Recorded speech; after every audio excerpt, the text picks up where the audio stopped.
Désolé, chers amis. Vous savez comment on passe pour nous, pas pour les autres, mais qu'on passe pour tout le monde. Pour tout le monde, non ou pas? Ou bien vous êtes pressé. Sincèrement.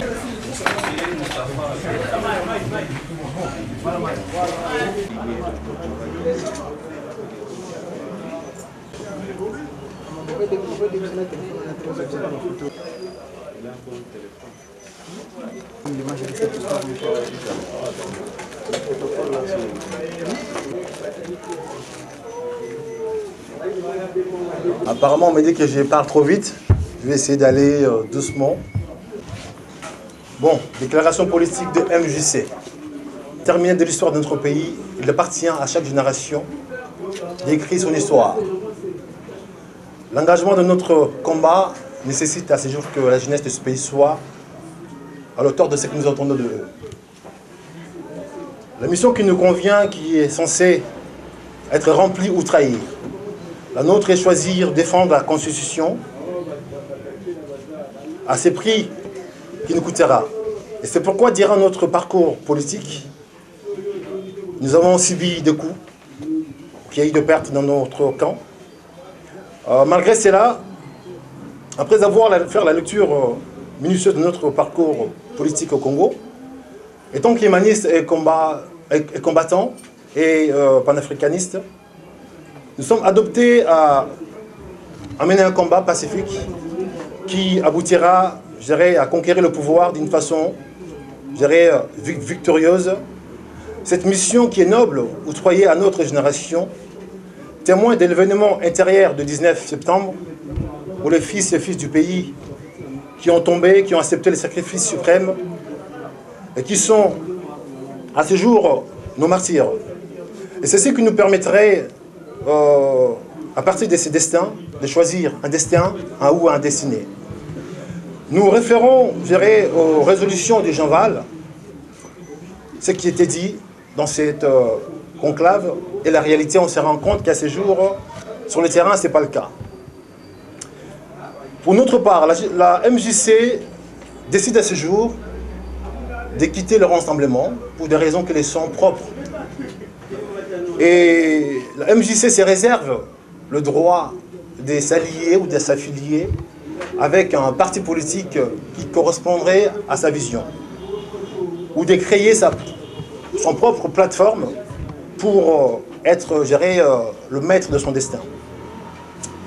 Mes chers compatriotes, étant un parti de lutte et combattant et panafricaine, qui reste convaincu que le changement viendra faillimment à notre volonté. Décider à ce jour de mettre en place ce mouvement qui pourra réunir les jeunes de tous bords, je fais appel à ce jour de tous les jeunes de la République pour devenir la troisième voie dans notre parcours. À ce jour, nous avons combattu pour le rassemblement. On s'est rendu compte que réellement qu'on s'est fait dipper. Il y a un dialogue qui va se terminer là, ce qui pourra peut-être faire que on aura la résolution qui pourra nous ramener la pacification du pays ou laisser brûler le pays. Pour ma part, j'aurais voulu dire clairement les choses. Je suis venu pour combattre. Le président Kabila, son mandat est terminé. Nous allons l'accompagner, nous allons laisser brûler le pays. Donc, j'appelle à toutes les jeunes de la République, de tous bords, à se joindre à moi le 20 décembre, au rond-point Wouleri, destination Palais de la Nation. Nous allons voir Monsieur le Président de la République. Il nous dit réellement, si le Congo, c'est pour lui tout seul, nous autres, nous faisons partie. Donc je répète, c'est un appel solennel à toute la jeunesse de la République de se rejoindre à moi le mardi 20 décembre au rond-point Wouleri, destination, je répète, Palais de la République. Nous allons voir les chefs de l'État qui nous disent réellement, est-ce que notre avenir compte ou pas? Parce qu'à ce jour, il se fait qu'il y a un groupe de personnes qui discutent dans un coin pour le sort de tout un peuple. Moi, j'aurais voulu que la jeunesse en question soit aussi parmi. Donc, comme nous ne sommes pas conviés dans ces dialogues, moi, j'appelle toute la jeunesse de se rejoindre à moi. Destination le mardi 20 décembre parlons de la nation, voir les chefs de l'État qui nous disent réellement est-ce que nous comptons pour du beurre ou je dirais pour autre chose. Et s'il y a des questions, à votre guise. Merci. Bon, la vraie motivation de votre distance actuelle avec les rassemblements.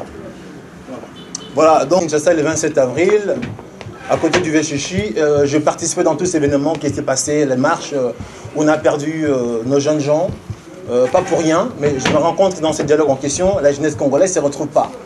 C'est pas normal qu'on laisse un groupe de nos grands frères, de nos pères, de nos grands-pères, décider pour une sort qui ne les concernait pas. Le Congo, c'est la jeunesse, mais à ces jours, cette jeunesse-là, ils ne sont pas présents. Moi, j'ai 40 ans passés. Donc quand on parle de la jeunesse, c'est des euros à 40 ans. Comment voulez-vous un groupe de personnes qui se décident pour le sort de tout un peuple, sachant qu'eux, ils ne sont pas là? J'aurais voulu ces jeunes aujourd'hui qui soient concernés. Et moi, je suis ces jeunes-là. Donc je suis venu dans ce pays pour risquer pour que ces jeunes-là puissent obtenir leur vie, leur liberté par rapport à ce qui était convié par le bon Dieu. Que vous a-t-on proposé? Une question, monsieur. Je représente des partis politiques, j'assume ce que j'ai dit clairement aujourd'hui. Je représente la jeunesse congolaise.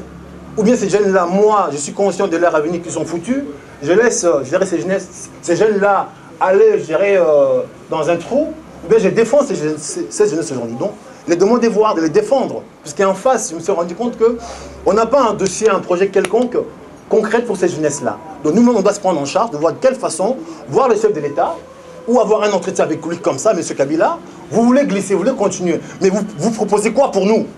Pourquoi on va vous laisser au pouvoir? Parce qu'aujourd'hui, on ne s'en sort pas. On n'a pas de travail.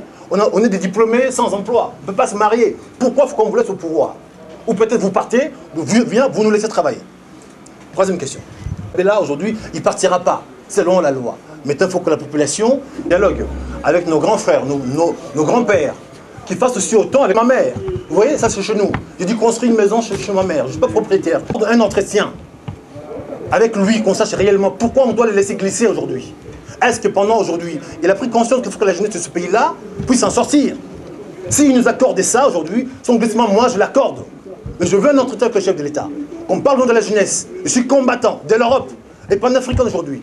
Si le chef d'État nous reçoit au nom de la jeunesse, on signera son accord.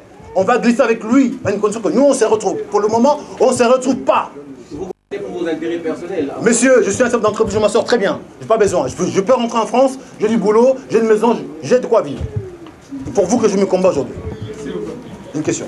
Sorti le 19 septembre, si vous me permettez, j'étais avec les jeunes de mon pays. Vous voyez, j'étais même en Ténitreï. Ok, j'ai amené ces jeunes de Tiangou dans la rue, on a marché pour le respect de la Constitution. Pendant ces marches-là, j'ai perdu le mien. Les jeunes gens que moi j'aimais, que je connaissais, qui sont tombés, qui sont morts, monsieur. Donc comme ils sont morts, moi également je suis prêt.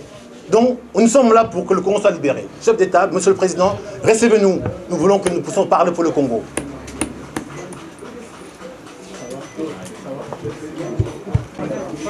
À Lingala, question Mogo.